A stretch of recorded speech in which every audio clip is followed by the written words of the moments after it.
전국의 시청자 여러분, 장안의 뜨거운 화제 보각사법담 스님의 술술 풀리는 소원성취 이야기 시즌 2가 돌아왔습니다.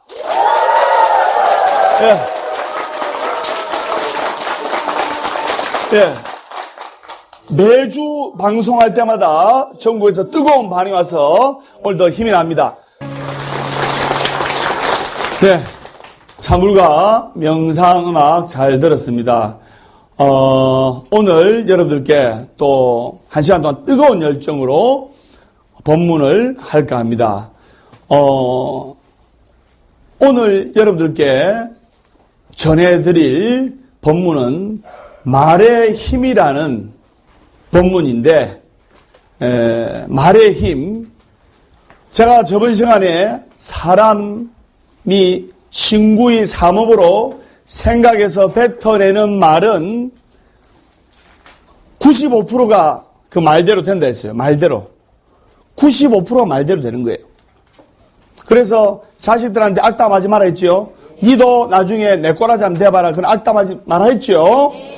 법담 스님도 말대로 돼버려요. 책 제목도 보면 제가 첫 번째 책이 마음의 꽃밭을 그리다, 이 책도 엄청 인기가 많은데 이 책을 내고 나서 우연찮게 울산 남구 달동에 울산 보각사를 냈는데 말 그대로 꽃밭 위에, 꽃집 위에 보각사를 차린 거예요. 지금도 울산 보각사는 꽃집 위에 3층에 자리 잡고 있습니다.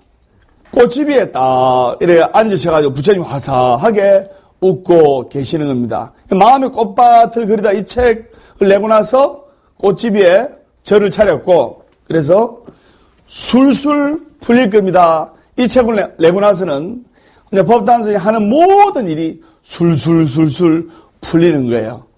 그러면 조금 있으면 부처님 오신 날입니다. 맞죠? 그래서 지금부터 약 2500년 전에 인도의 아사세 왕이 부처님을 궁중으로 초청해서 설법을 듣고 또 부처님께서 다시 기원정사로 돌아가시는 길에 수많은 연등공양으로 부처님전을 밝혀 도시가 불야성을 이루었어요. 이것이 유래가 되어 오늘날까지 부처님 오신 날을 기념해가지고 부처님의 지혜의 자비와 강명을 상징하는 등불 공양을 올리고 불자들의 신심을 다지게 된 겁니다. 그런데 왜 해마다 부처님 오신 날이면 연등 공양을 하는 것일까? 왜 이렇게 연등 공양을 하는 것일까? 우리는 남한테 선물을 하려면 상대방이 무엇을 좋아하는지 생각하고 그것을 찾아서 선물하려고 노력합니다. 맞죠? 네. 내가 좋아하는 걸 선물하는 것이 아니고 상대방이, 여자친구가 또 사랑하는 아내가 또 사랑하는 남편이 좋아하는 것을 생각해가지고 이 사람이 뭘 좋아하지 하면서 그 좋아하는 것을 찾아내어서 선물하려고 하는 겁니다.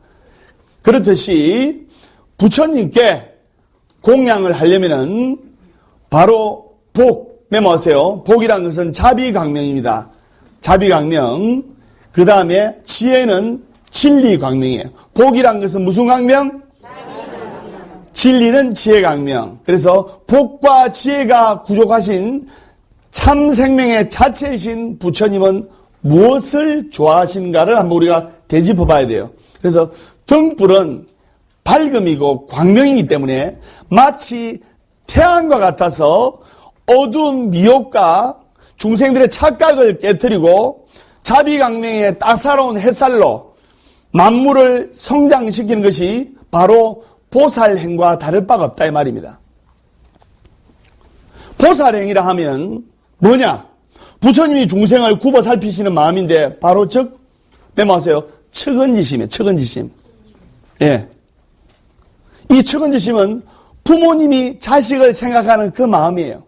부모님이 자식들 보면 그저 측은하잖아요. 똑똑한 자식이든 부족한 자식이든 부족한 자식 보면 더 측은한 마음이 들잖아요. 부처님께서 중생 등을 생각하는 마음이 바로 부모님이 자식들을 생각하는 마음이다. 측은지심. 그래서 우리는 부처님이 가장 좋아하시는 것이 뭐냐? 바로 등불 공양, 등공양이에요. 그래서 부처님 오신 날에 부처님이 가장 좋아하시는 등공양, 등불 공양을 올리는 이유가 바로 거기에 있는 겁니다. 그래서 뭐 연꽃 모양의 연등, 육바라미를 또 상징하는 등, 또 팔정도를 의미하는 팔모등 여러 가지 등이 있는데, 그래서 또 부처님의 이름을 제가 말씀을 드려야 되겠는데, 부처님의 이름에는 10가지 이름이 있습니다. 10가지 이름 중에 명행족이라는 칭호가 있어요. 명행족이라는 것은, 즉 명은 진리의 등불을 뜻하고, 진리의 등불. 따라서 진리의 등불. 행족이라는 것은 진리의 등불을 달고 있는 모습 또는 진리의 등불을 달고 있는 그릇으로서 그 그릇의 모습이 원만구족하고 무한능력자요 거룩한 부처님이라는 뜻입니다.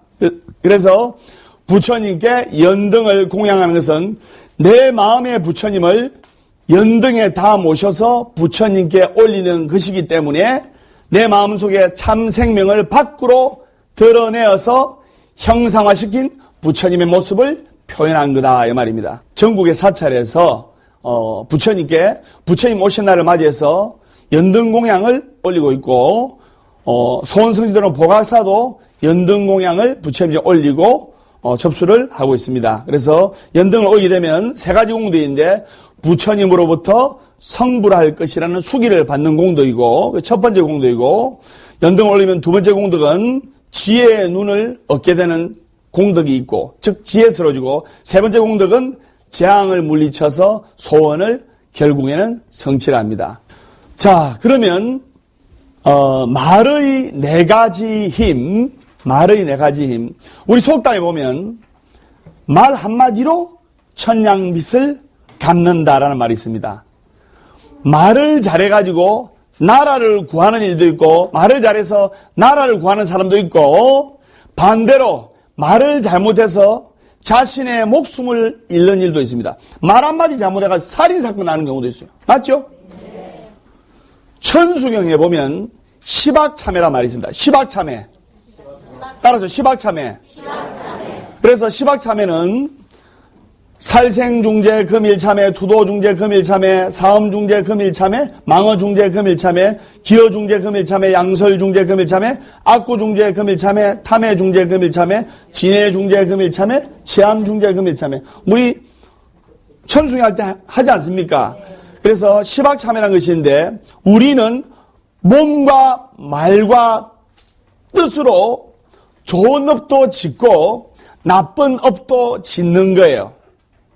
근데 나쁘게 지은 업을 참회하고 더 이상 나쁜 업을 짓지 않고 좋은 업을 많이 지어서 나도 살리고 남도 살려서 세상을 행복하게 만들게 하는 천수경의 구절이 바로 시박참회다.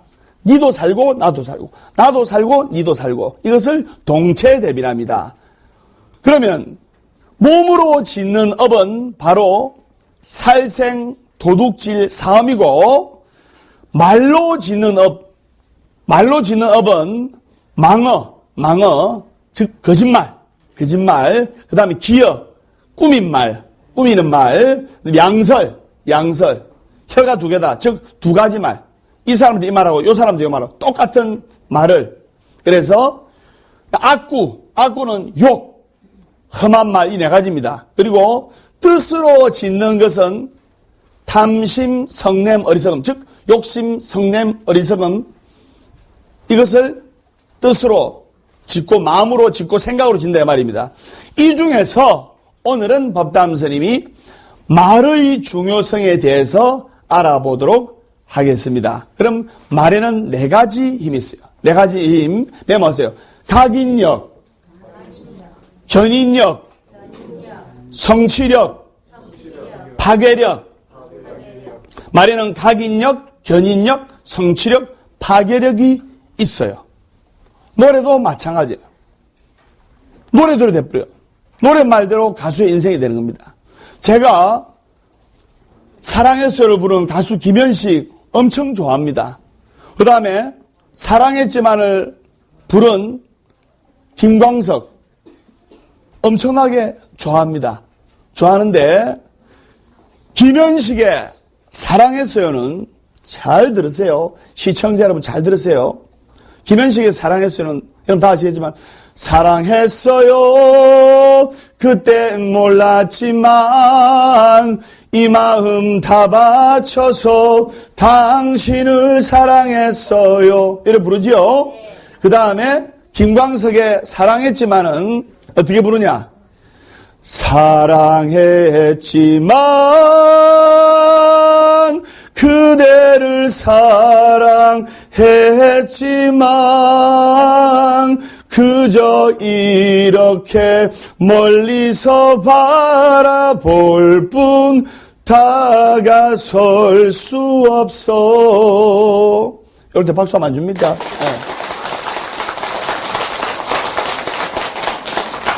그러면 제가 정말로 좋아하고 사랑하는 가수인데 이 두 가수가 김현식의 사랑했어요는 몸과 마음은 현재에 머물러 있는데 이 상념이 생각이 과거에 사랑했던 사람한테 머물러 있단 말입니다. 그 사랑했었던 사람은 지금 있습니까 없습니까? 없지요?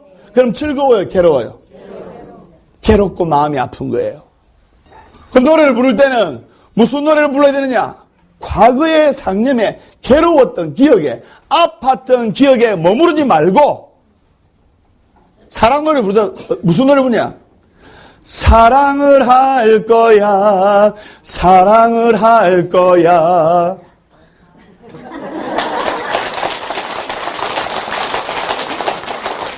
과거에 사랑했었다 사랑했지만 이게 아니고 지금 사랑을 할 거야. 얼마나 지금 현재 진행형이면 행복한 겁니까? 맞죠? 네. 그래서 말에는 각인력, 견인력, 성취력, 파괴력이 있는데 오늘 이 네 가지를 구체적으로 알아보겠습니다. 자, 그럼 첫 번째 각인력. 각인력이라는 것은 새긴다는 뜻입니다. 비석에 이름 새기는 거 있죠? 네. 새긴다. 즉 사람 마음속에 머릿속에 새긴다는 뜻입니다. 말이 머릿속에 새겨지는 것이 바로 각인력이에요. 그래서 각인효과라는데 각인효과 어느 뇌과학자가 발표를 했습니다.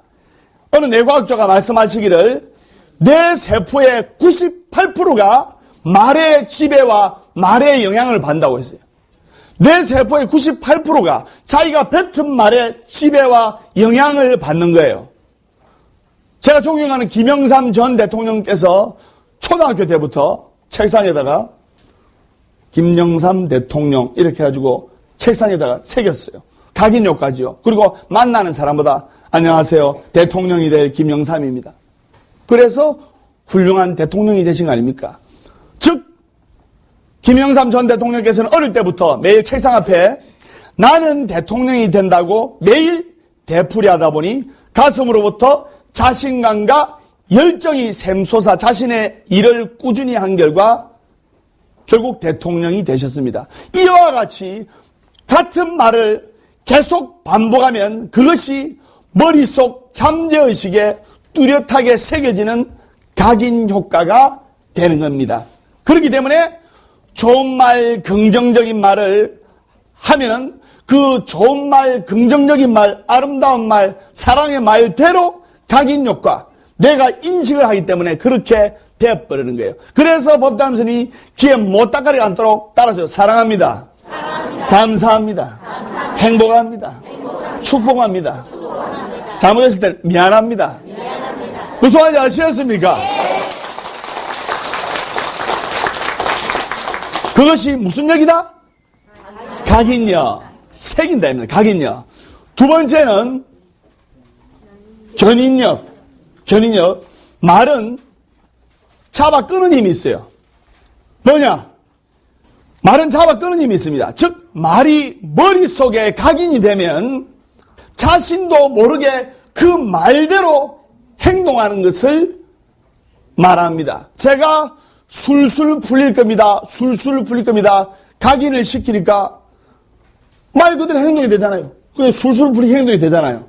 그래서 신기하지요? 네, 그래서 즉 말이 마음을 움직이게 되고 마음이 행동으로 움직이게 된다는 것이에요. 그래서 말이 뇌에 각인이 되면 뇌는 척추를 지배하고 척추는 행동을 지배하기 때문에 결국 행동으로 옮기게 되어 있는 거예요.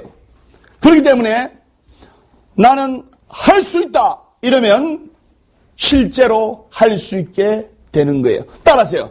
나는 할 수 있다. 나는 할 수 있다. 나는 할 수 있다. 나는 할 수 있다. 실제로 그렇게 되는 겁니다. 그래서 바로 그게 언행일치. 언행일치가 되는 거예요. 그래서 항상 긍정적이고 적극적인 말을 해야만 됩니다. 자, 첫 번째 각인력, 두 번째 견인력, 세 번째는 뭐냐? 성취력. 성취력이 있는 거예요. 말이 씨가 된다는 말 있죠.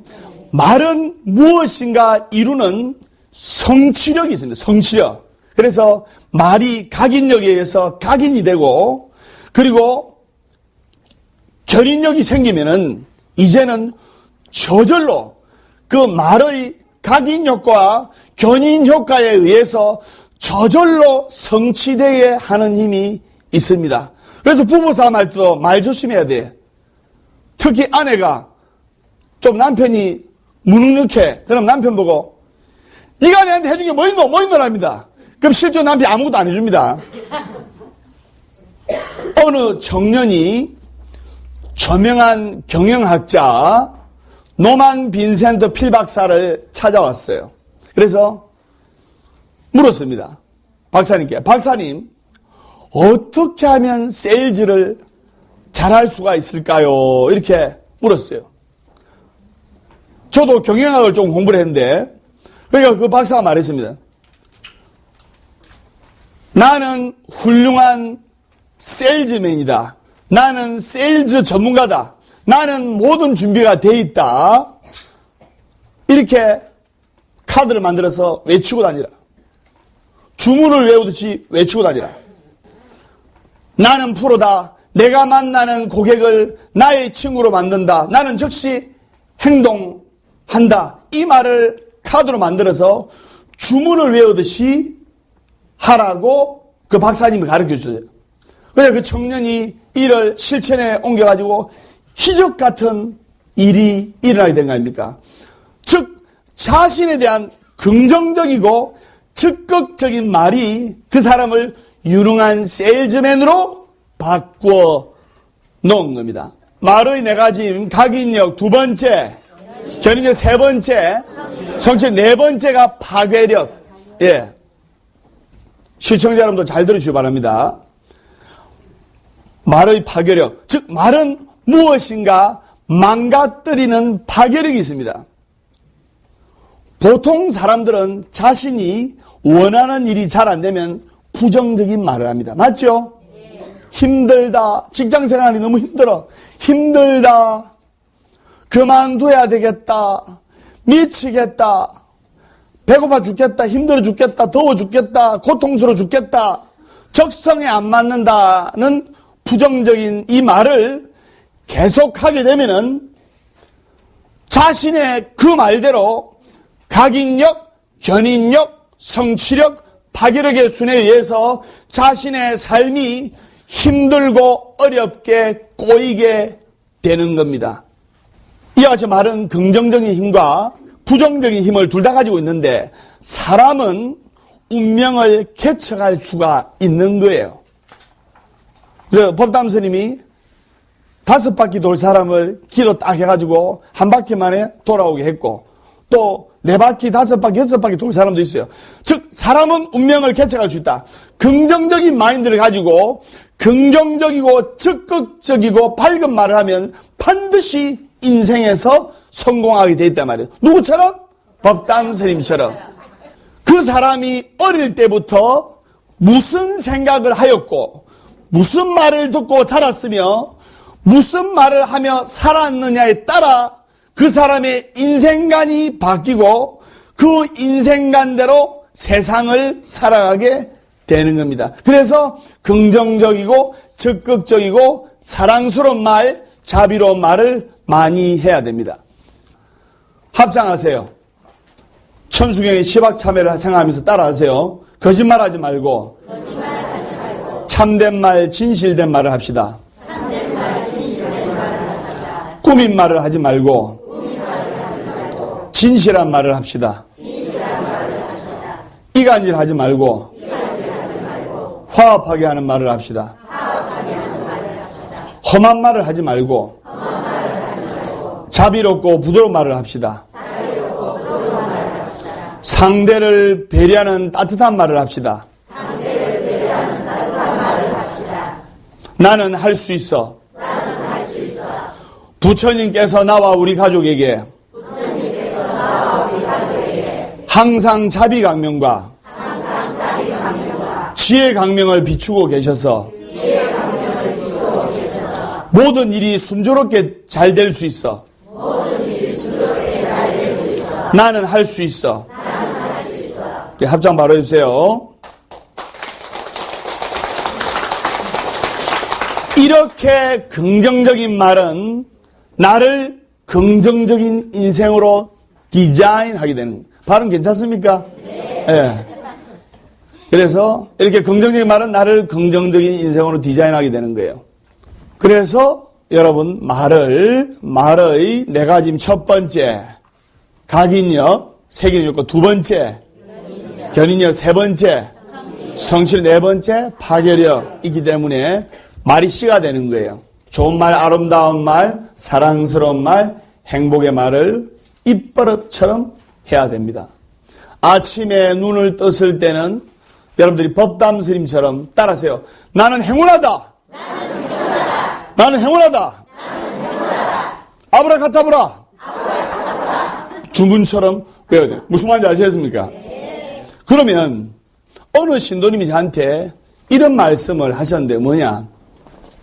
스님, 그러면 말에는 네 가지 힘이 있고 이 네 가지 힘이 있는 각인력, 견인력, 성취력, 파괴력이 있는 이 말을 잘해서 어떻게 하면 행복한 인생을 살아갈 수 있겠습니까? 여러분들 전부 다 행복해지려고 오는 거 아닙니까? 선생님 맞습니까? 네. 다 행복해지려고 오는 거예요. 그러면 어떻게 생각하고 어떻게 행동해야 내 인생이 풍요로워지고 행복해지고 밝아지겠습니까? 이런 질문을 하던데 제가 그러면 그게 이해가 쉽게끔 제가 예를 들어보도록 하겠습니다. 1900년도 초에 나치 수용소 아우슈비츠 포로수용소에 잡혀있는 유대인들은 1000명이면 999명 다 학살, 독살, 사형, 총살당하고 다 죽었습니다. 빅터 프랭클린이라는 사람이 아우슈비츠 나치 수용소에서 모든 자유와 행복과 소유를 다 빼앗기고 아우슈비츠 포로수용소는 또 한겨울에는 너무나 춥고 이 굶주림 또 핍박과 공포 속에서 살게 되었어요. 이 수용자들의 목숨은 교도관의 손가락질에 의해 좌우됐습니다. 손가락이 오른쪽을 가리키면 막사로 갑니다. 막사로. 그날은 하루 무사히 넘길 수가 있어요. 손가락이 왼쪽을 가리키면 가스실로 걸려가 죽게 된다든지 총살당하는 거예요. 말 그대로 그 교도관 손가락 하나에 오른쪽으로 가리키면 살고 왼쪽으로 가리키면 죽는 거예요. 하루하루를 그 고통 속에서 살아가는 거예요. 그 지옥 아닙니까? 생지옥 아닙니까? 그래서 자기 동료가 아우슈비츠 포로수용소에 있을 때 자기 동료 보고 자기하고 제일 친했던 동료 또 자기 가족들인데 그 교도관이 이렇게 하면 자기 가족 그날로 죽는 거 아닙니까? 자기 친구 그날로 죽는 거 아닙니까? 말 그대로 인간이 겪을 수 있는 최악의 상황 속에서 최악의 고통을 겪으며 살아가게 되는 거예요. 빅터 프랭클린이 가만히 곰곰이 생각해 보니까 이러한 최악의 외부 상황을, 이러한 최고로 고통받는 이 외부 상황을 바꿀 수 있는 가능성은 전혀 없는 거예요. 그래서 빅터 프랭클린이 그러면 과연 이 지옥 같은 교도소에서, 지옥 같은 수용소에서 행복은 불가능한가를 생각해봤어요. 곰곰이 생각해봤어요. 이 지옥 같은 포로 수용소에서 그럼 행복은 불가능한가를 생각해봤더니 꼭 그렇지만은 않다는 것을 빅터 프랭클린이 깨달은 거예요. 외부의 세계는 내 마음대로 바꿀 수가 없지만 내면의 내 마음의 태도는 내 스스로 결정 지을 수가 있었던 거예요. 즉 외적인 자유는 완전히 가로막혀 있었지만은 내적인 자유의 가능성은, 내 마음속의 자유의 가능성은 여전히 남아 있었던 거예요. 그런데 사실 외적인 자유, 내적인 자유 중에서, 외적인 자유, 내적인 자유 중에서 더 중요한 행복의 조건은 뭐냐? 바로 마음의 행복이었다는 것을 깨닫게 된 겁니다. 마음의 행복. 아무리 행복한 조건에 놓여있고 돈도 많고 집도 부자고 좋은 차도 있고 행복한 조건에 놓여있는 사람이 할지라도 괴로울 수가 있고, 아무리 힘겹고 고된 조건에 놓여있는 사람이라 할지라도 우리는 행복할 수 있다, 이 말입니다.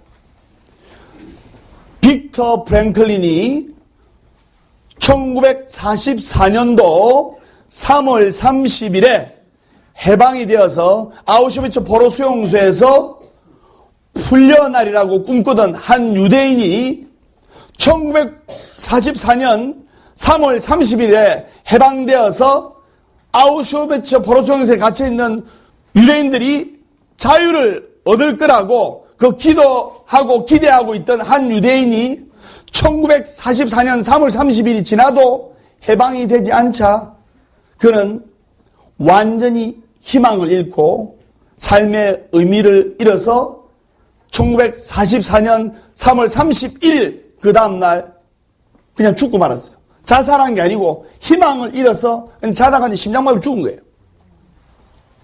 왜? 마음의 희망을 잃었기 때문에. 무슨 말인지 아시겠습니까? 네. 이 사람에게는 살아야 할 이유가 사라져 버리게 됩니다. 1944년 3월 30일만 되면 해방이 되어서 내가 자유의 몸이 되어서 사랑하는 가족들 곁으로 돌아갈 수 있다. 이 희망에 고통과 괴로움과 핍박과 구속을 참을 수가 있었는데 3월 30일 돼도 해방이 안 되니까 그 다음날 삶의 희망과 살아야 할 이유를 다 잃어버려서 그냥 죽어버린 거예요. 프랭클린은 이렇게 말합니다. 살아야 할 이유를 가진 사람은 어떤 어려움과 고통과 역경도 이겨낼 수가 있는 거예요. 빅터 프랭클린은 최악의 상황 속에서도 삶의 의미를 찾게 되었고, 인간은 어떤 상황 속에서도 스스로 행복을 선택할 자유가 있다는 것을 깨닫게 된 겁니다. 실제로 빅터 프랭클린은 아우슈비츠 포로수용소 안에서, 그 지옥 같은 포로수용소 안에서 의연하고 평화로운 내적인 고향을 얻어가지고 나중에는 그 포로수용소 간수들조차, 그 포로수용소 교도관들조차 빅터 프랭클린을 스승으로 삼으면서 놀라워했다고 합니다. 이처럼 우리의 행복과 평안은 외부의 문제가 아니라, 외적인 문제가 아니라 언제나 내면의 문제고 언제나 내 마음속의 문제라는 것을 알아야 되는 거예요. 행복은 미래를 향해서 추구하는 것이 아니고 미래에 행복하면 안 됩니다. 행복은 미래를 향해서 한 달 오면 행복해지겠지, 집 사면 행복해지겠지, 아파트 사면 행복해지겠지, 좋은 차 사면 행복해지겠지, 좋은 가방 사면 행복해지겠지, 아들이 임용고시에 합격하면 행복해지겠지, 딸이 공무원에 합격하면 행복해지겠지, 이렇게 미래를 향해 추구하는 것이 아니고 지금 바로 이 자리에서 단순히 선택하는 거예요. 지금 내 마음이 행복하다면 그 사람은 행복한 사람이에요. 지금 내 마음이 괴로우면 그 사람은 괴로운 거예요. 단순히 선택하는 겁니다. 아무리 괴로운 현실을 할지라도 여러분들, 시청자 여러분들의 삶은 저 빅터 프랭클린의 수용소에 비한다면 천상 극락에 비할 수 있는 삶을, 행복한 상황을 맞이하고 있는 겁니다. 지옥 같은 포로 수용소에 비하면 여러분들은 극락이고 천상이 있는 거 아닙니까? 맞죠? 네. 그러면 행복의 결정권자는 누구냐? 행복의 결정권자는 언제나 바로 내 자신입니다. 행복의 결정권자는 바로 내 자신이다. 그래서 여러분들은 부처님 말씀을 잘 들어야 되는 거예요.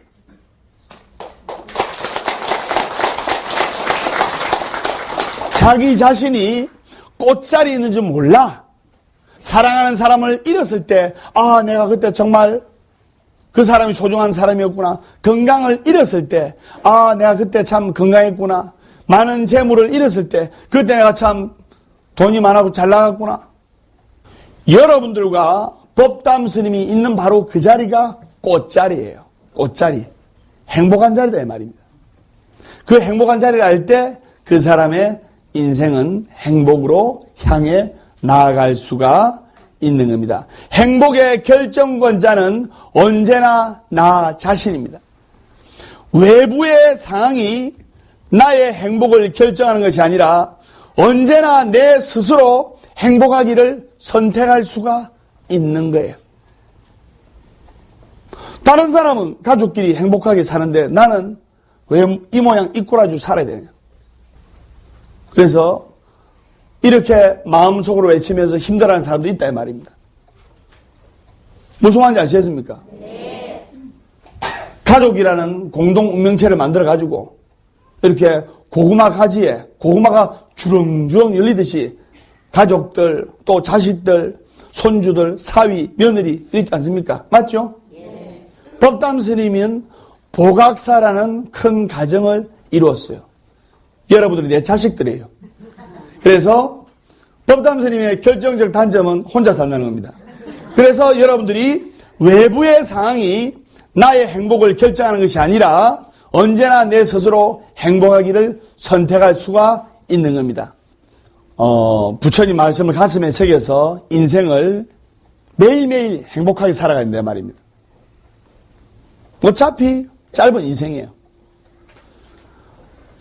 만약에 여러분들이 직장 생활은 원래 힘들고 괴로운 거라고 결정짓고 스스로 그 괴로움 속에 뛰어든다면 그 또한 자신의 선택이에요.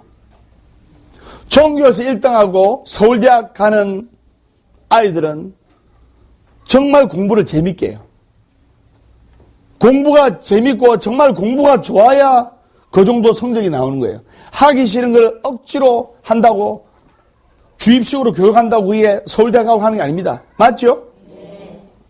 만약에 여러분들이 직장 생활은 원래 힘들고 괴로운 거라고 결정짓고 스스로 그 괴로움 속으로 뛰어드는 것도 그 또한 자신의 선택이고 우리는 외부의 상황과는 전혀 상관없이 빅터 프랭클린처럼 언제나 스스로 행복을 선택할 수 있는 주도권을 지닌 각자 삶의 주인공들이라는 것을 잊으면 안 되는 거예요.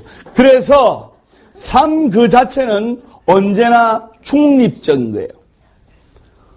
그런데 사람에 따라 어떤 사람은 그 중립적인 삶을 크게 괴로워하고 또 어떤 사람은 괴롭지 않게 보낼 수도 있는 겁니다. 왜 그럴까요? 모든 가치는 자신이 맥이기 때문입니다. 삶이 힘들고 어렵습니까? 사실은 그렇지가 않은 거예요. 삶이 괴로운 것이 아니고 내가 스스로 괴롭다고 해석을 하기 때문에 그 괴로움을 선택하는 거예요. 행복도 내가 선택하고 불행도 내가 선택하고 즐거움도 내가 선택하고 괴로움도 내가 선택하고. 그래서 여러분들이 자신의 삶의 주인공이 되어야 됩니다. 삶의 노예가 되면 안 됩니다. 아이고 아침에 일어나서 밥 먹고 또 출근해야 되고 또 부인 같으면 또 빨래해야 되고 애들 뒤치다거려도 방 청소해야 되고 아이고 지겹다 지겨워. 냉장고 문을 여니까 똑같은 냉장고 문이고 밥을 하니까 똑같은 쌀이고 그 나물에 그 밥이고 아이고 지겹다 지겨워. 이것은 삶의 노예가 되는 거예요.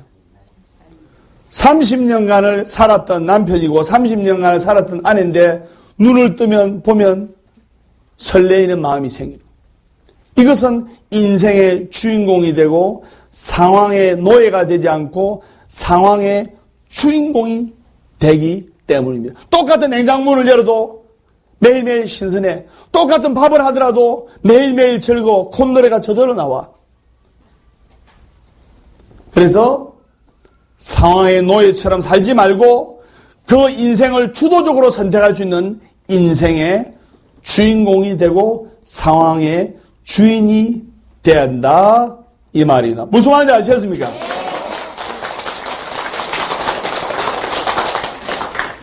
그래서 여러분들이 이 말의 네 가지 힘으로서 각인력, 견인력, 성취력, 파괴력으로서 좋은 말, 아름다운 말, 축복의 말, 사랑스러운 말을 많이 하시고 그리고 내 마음을 잘 관해서 내 마음을 잘 살펴서 연꽃은 진흙탕에서 피어납니다.